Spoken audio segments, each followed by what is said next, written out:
Todos estos siguen todavía en la Fiscalía y en el Poder Judicial, todas esas lacras que se niegan, que quieren seguir con el pasado, con grandes privilegios. Pues ahora vamos a escuchar a López. Vamos a quitar también el recuadro. Aunque haya protestas y presiones y campañas en contra, ni un paso atrás. Si acabamos con la corrupción, sacamos adelante a México. Esa es la clave, porque nada ha dañado más a México que la deshonestidad de los gobernantes. Eso es lo que ha dado al traste con todo. Esa es la causa principal de la desigualdad económica, social, de la violencia, la corrupción. Entonces, yo espero que con el tiempo se vaya limpiando todo el país. Ya empezamos, ya se sentaron las bases, ya el gobierno no está al servicio, como era antes, de una minoría rapaz. Ya hay división entre poder económico y poder político. Ya el gobierno representa a todos, no solo a un grupo o a un sector o a una clase. El gobierno representa a ricos y representa a pobres. Y aquí no hay influyentismo y no hay presión que valga de grupos de intereses creados. Si no tienen la razón y si se trata de injusticias, se aplica la ley y se actúa con rectitud. Se le da la razón a quien la tiene y no hay aquello de que no se puede tocar al intocable. No te metas ahí porque vas a terminar mal.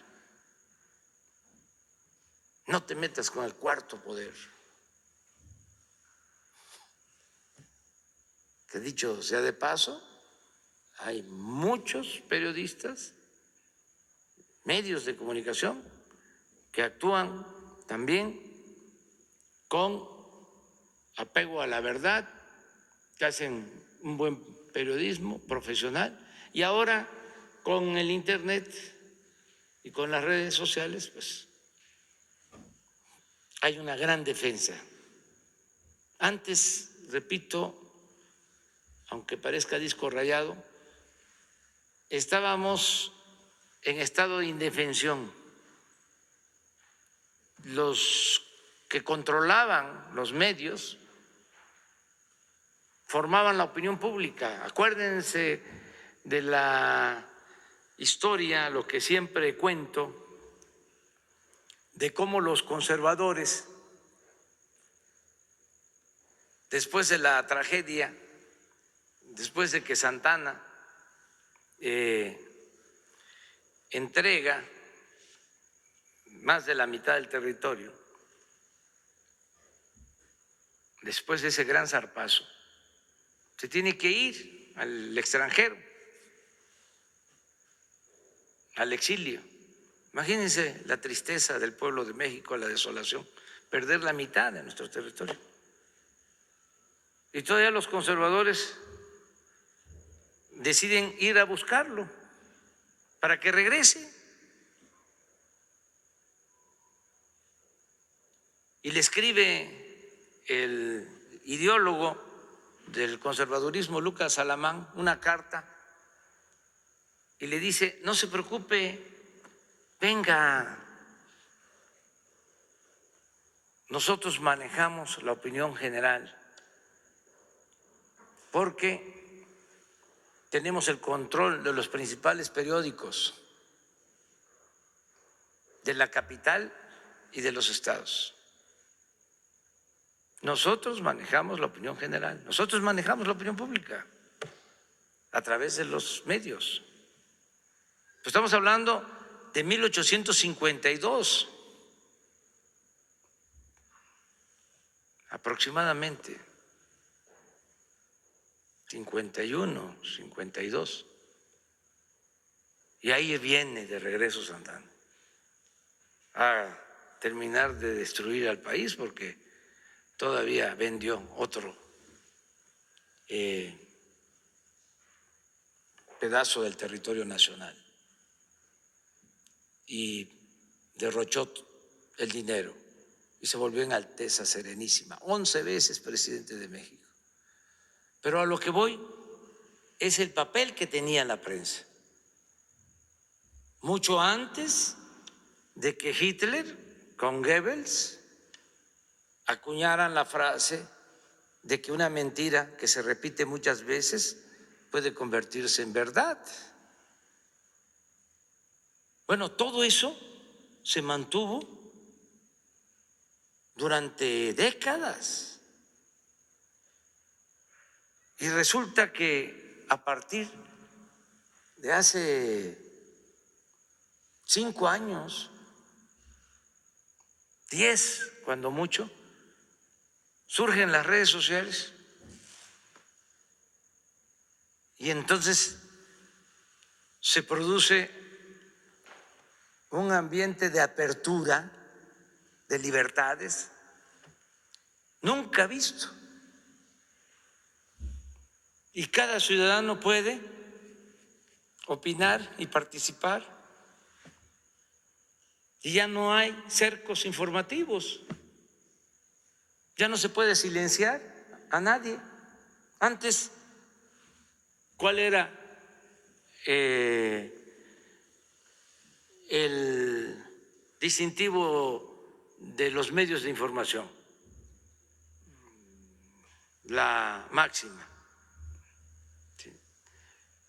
Obedecer y callar.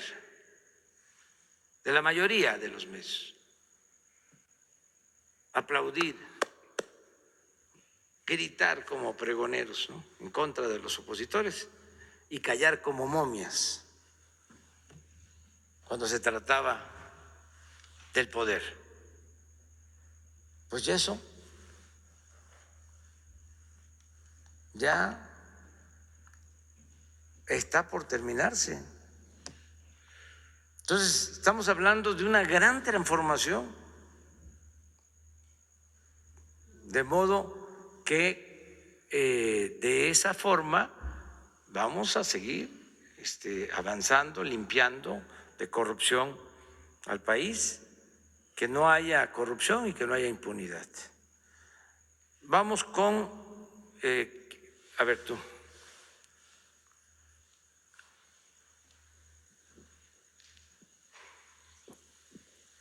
Buenos días, Fernanda Mendoza de Glucosa Atómica y El Soberano, la voz del pueblo.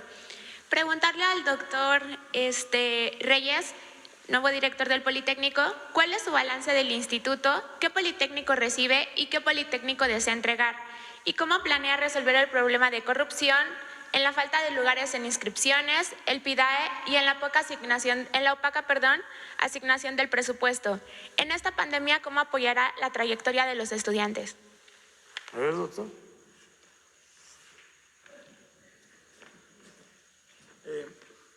Muy buenas preguntas. Como todas las instituciones que tienen muchos años de existir, y en esto el Politécnico no es la excepción, hay momentos buenos, muy buenos, excelentes, y hay momentos en los que a veces no va bien, ¿no? Yo voy a estar reuniéndome con las autoridades del Politécnico, con directivos, y vamos a comenzar a hacer un análisis muy a fondo para tener unas bases fuertes para poder decirles a ustedes cómo se recibe el Politécnico, porque como ustedes se imaginarán, pues todos esos números y datos se manejan muy internamente. Entonces, lo que yo conozco, pues lo conozco a través de la prensa, a través de ustedes, ¿sí? Y como acaba de decir el señor presidente, pues desde arriba vamos a ir eliminando estas pues partes negativas que pudiera haber y fortaleciendo pues el ingreso de estudiantes. Nosotros sabemos que nuestro país pues requiere de estas instituciones públicas que den educación a las personas de toda la República Mexicana y que sean gratuitas, ¿sí?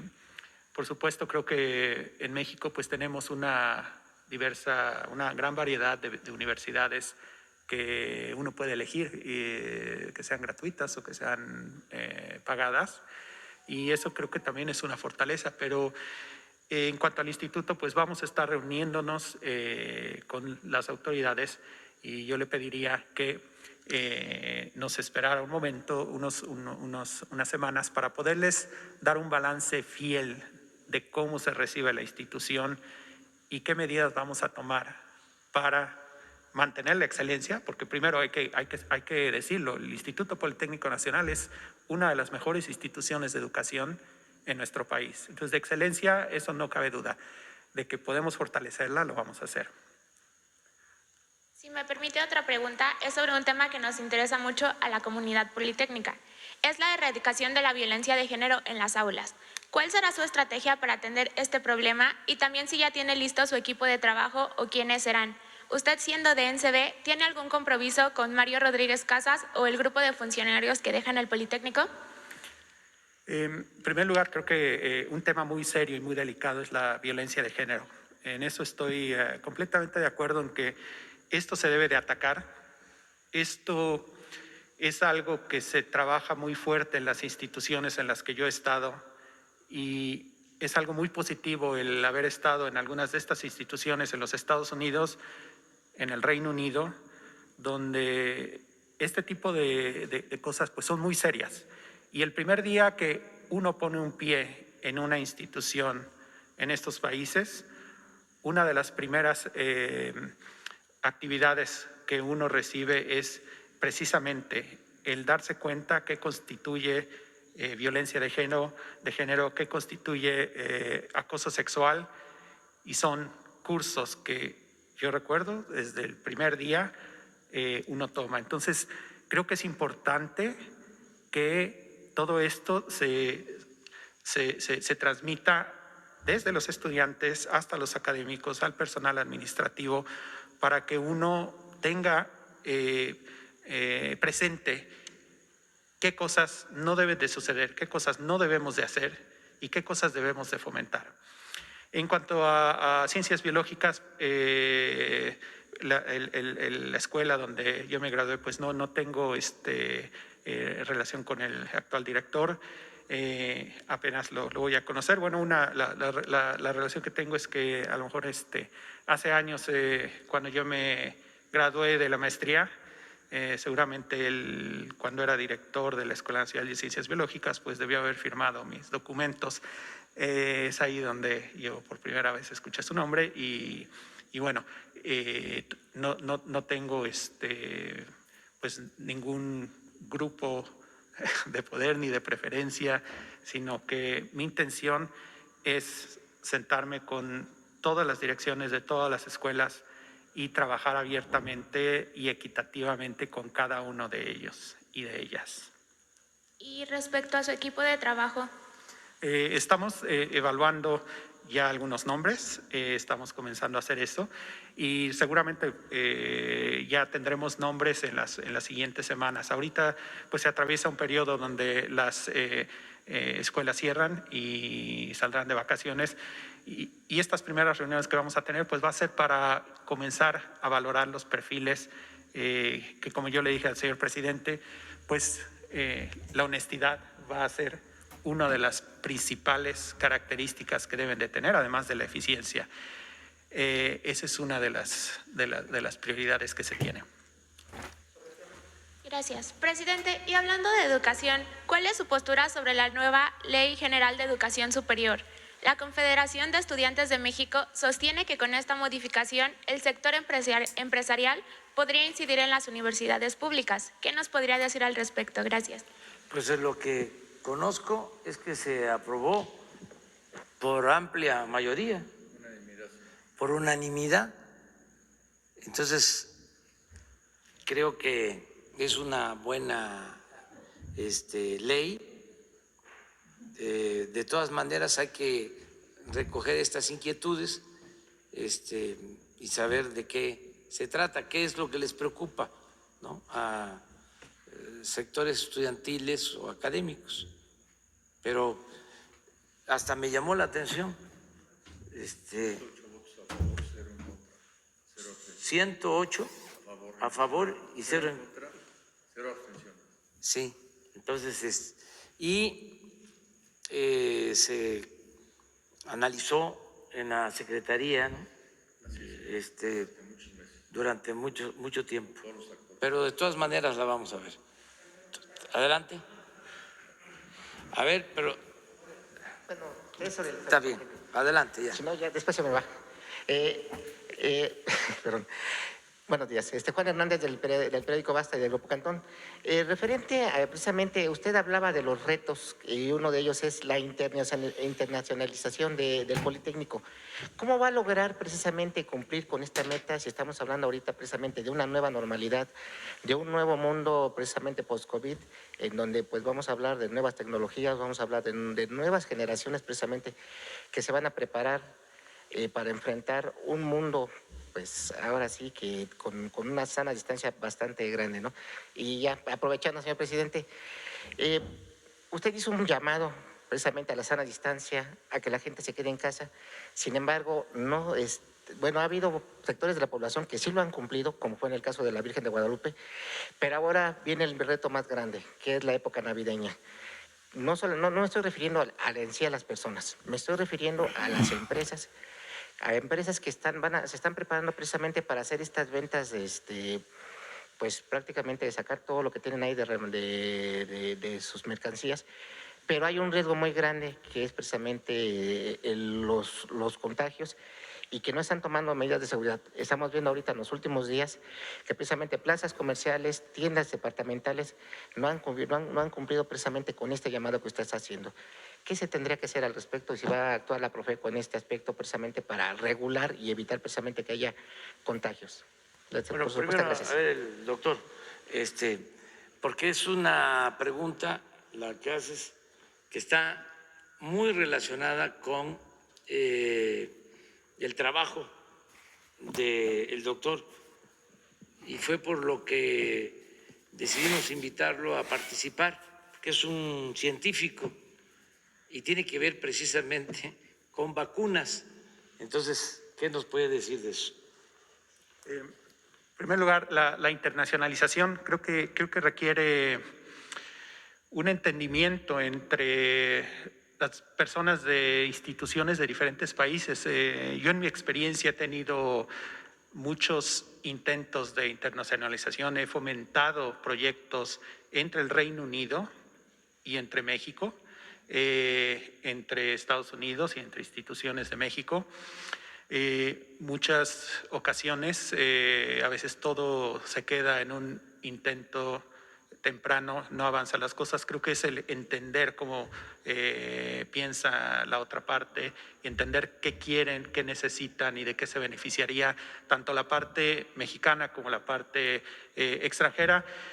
Y eso es algo que he visto muy claro y que creo que puedo tomar una gran ventaja en ese aspecto. Se requiere también un cierto grado de confianza en la persona y en ese aspecto las autoridades de la Universidad de Oxford y de otras universidades del Reino Unido, así como de Estados Unidos, cuando se han enterado de mis intenciones e interés de venir acá, me han expresado su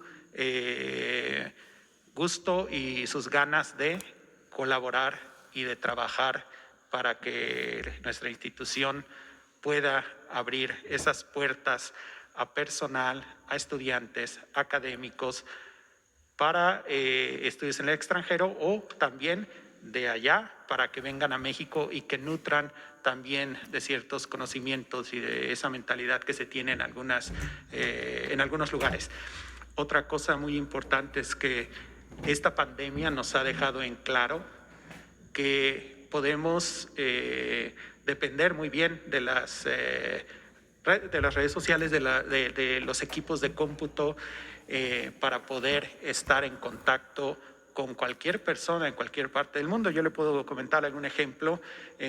A mí me encanta la virología y en las últimas semanas yo he estado siempre pendiente y asistiendo a una clase de virología que se da aquí en la Escuela Nacional de Ciencias Biológicas, en el Instituto Politécnico Nacional, y no tengo que hacer otra cosa más que conectarme en la sesión por la red que se haya elegido utilizar y poder estar escuchando y contribuyendo.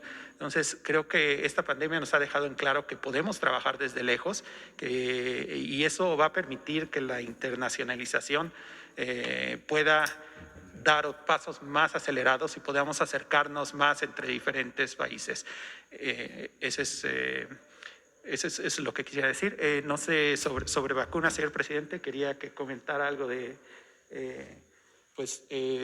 en este caso, otra de las cuestiones que ha permitido que nos mantengamos cerca con otros países es estas mismas redes y estas mismas, las computadoras y el Internet, porque yo con todo gusto he participado y apoyado las iniciativas que ha tenido el gobierno mexicano a través de la Secretaría de Salud y a través del Consejo Nacional de Ciencia y Tecnología, como un miembro de un comité para pues dar apoyo, seguimiento, nuestra opinión técnica de factibilidad de las vacunas que pueden utilizarse, porque las conocemos muy bien de cómo se han desarrollado, de sus capacidades, de los aspectos que se requieren para poder distribuirlas.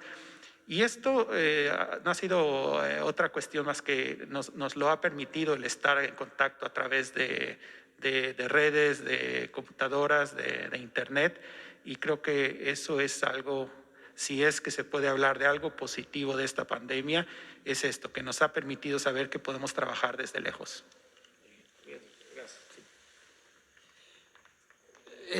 Miren, yo reafirmo mi confianza en la gente cuando se hacen llamados a que nos cuidemos. Siempre ha habido respuesta. En general, la prueba más